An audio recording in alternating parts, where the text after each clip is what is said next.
MT എന്ന രണ്ടക്ഷരം മലയാളിയുടെ വായനയുടെ ലോകത്ത് ചാരുകസേര വലിച്ചിരുന്നിട്ട് 7 പതിറ്റാണ്ടായി. ഇനി മാടത്ത് തെക്കേപ്പാട്ട് വാസുദേവൻ നായർ മലയാളിയുടെ മുന്നിലെത്തില്ല. ഒന്നിനൊന്നോട് ഉപമിക്കാനാവാത്ത ആ MT കഥാപാത്രങ്ങൾ മാത്രമേ ഇനിയുള്ളൂ.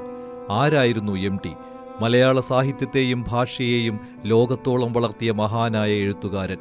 ലോക നിലവാരത്തിലുള്ള സാഹിത്യ സൃഷ്ടികളാൽ മലയാളികളെ ഭ്രമിപ്പിച്ച MT മടങ്ങുമ്പോൾ എക്കാലത്തെയും വലിയ ശൂന്യതയുണ്ട്. MT എന്ന ആൽമരത്തിന്റെ തണൽ നഷ്ടപ്പെട്ട വേദനയിലാണ് അക്ഷരങ്ങളെ സ്നേഹിക്കുന്ന ഓരോ മലയാളിയും. അത്രയ്ക്കാണ് MT എന്ന രണ്ടക്ഷരം ചെലുത്തിയ സ്വാധീനം.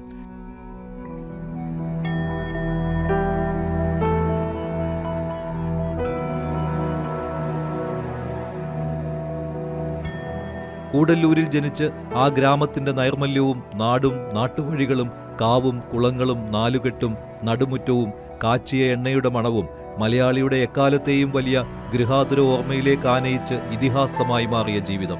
സ്കൂൾ കാലം മുതലേ തുടങ്ങിയ അക്ഷരങ്ങളോടുള്ള പ്രണയം, വിക്ടോറിയ കോളേജ് വിദ്യാർത്ഥിയായിരിക്കെ എഴുതിയ രക്തം പുരണ്ട മണൽത്തരികൾ, പിന്നെയും ചില ചെറുകഥകൾ. പുസ്തകരൂപത്തിൽ ആദ്യം പുറത്തിറങ്ങിയ നോവലായ നാലുകെട്ടിൽ തന്നെ കേരള സാഹിത്യ അക്കാദമി അവാർഡ്. 51 മലയാള അക്ഷരങ്ങൾക്കിടയിൽ ആ രണ്ടക്ഷരം ചേർക്കുകയായിരുന്നു മലയാളി. പരിചിതമായ ജീവിത ചുറ്റുപാടുകളിൽ നിന്ന് അടർത്തിയെടുത്ത നോവലുകളും ചെറുകഥകളും പിന്നെ ഇങ്ങോട്ട് മലയാളിയുടെ വായനയെ മാറ്റി നിർണയിച്ചു. തകരുന്ന തറവാടുകളും എന്ത് ചെയ്യണമെന്നറിയാതെ അലയുന്ന യുവത്വവും നഷ്ടപ്രണയവും കാത്തിരിപ്പും പ്രവാസവും തിരിച്ചുവരവും പ്രതികാരവും മരണവും, അങ്ങനെ സ്വാതന്ത്ര്യത്തിന് തൊട്ടു മുൻപും ശേഷവുമുള്ള 2 ദശകങ്ങളിലെ മലയാളി ജീവിതത്തിന്റെ നേർക്കാഴ്ചകൾ.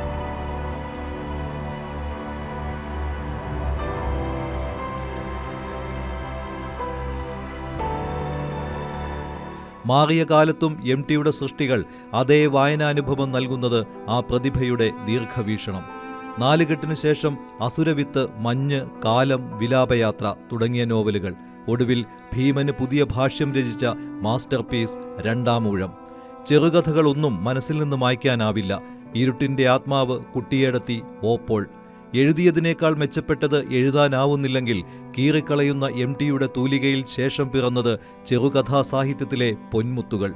ഓളവും തീരവും, വാരിക്കുഴി, വാനപ്രസ്ഥം, നിന്റെ ഓർമ്മയ്ക്ക്, അങ്ങനെ എത്രയെത്ര.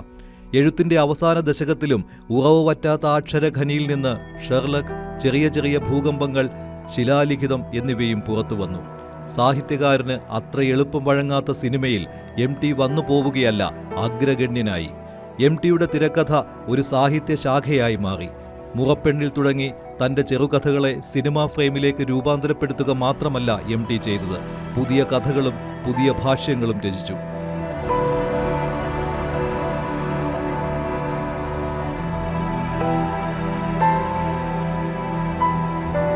നിർമാല്യം പോലുള്ള ക്ലാസിക് സിനിമകളുടെ സംവിധായകരായി വഴങ്ങാത്തതൊന്നുമില്ലെന്ന് തെളിയിച്ച സർഗാധനൻ.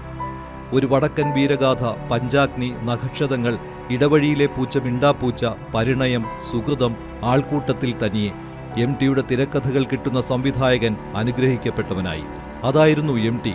അക്ഷരം പഠിച്ചു തുടങ്ങുമ്പോൾ ഒരു MT കഥാപാത്രത്തെ മലയാളി അറിഞ്ഞു തുടങ്ങുന്നു. അത് ഞാനാണെന്ന് സ്വയം വിശ്വസിക്കുന്നു. കൗമാരത്തിലും യൗവനത്തിലും വാർദ്ധക്യത്തിലും ആ വേഷപ്പകർച്ചയിൽ മാറ്റമുണ്ടാകുന്നു. നാലുകെട്ടിലെ അപ്പുണ്ണിയും അസുരവിത്തിലെ ഗോവിന്ദൻകുട്ടിയും വാനപ്രസ്ഥത്തിലെ വിനോദിനിയും കാലത്തിലെ സേതുവും സുമിത്രയും ഇരുട്ടിന്റെ ആത്മാവിലെ വേലായുധനും മാളുവേടത്തിയും പുസ്തകത്താളിൽ നിന്ന് കുടിയേറിയത് മലയാളിയുടെ മനസ്സിലേക്കാണ്. ഭീമന് കാമുക ഹൃദയമുണ്ടെന്ന് ചതിയൻ ചന്തു ചതിക്കപ്പെട്ടവനാണെന്ന് അവൻ മാറി ചിന്തിച്ചത് MTയുടെ തൂലികയിൽ നിന്നാണ്. പ്രിയപ്പെട്ട MT, മലയാളിക്ക് ഓർമ്മയുള്ളിടത്തോളം അവൻ വായിച്ചുകൊണ്ടിരിക്കും, സ്വപ്നം കാണും കാലാതിവർത്തിയായ അങ്ങയുടെ സൃഷ്ടികൾ.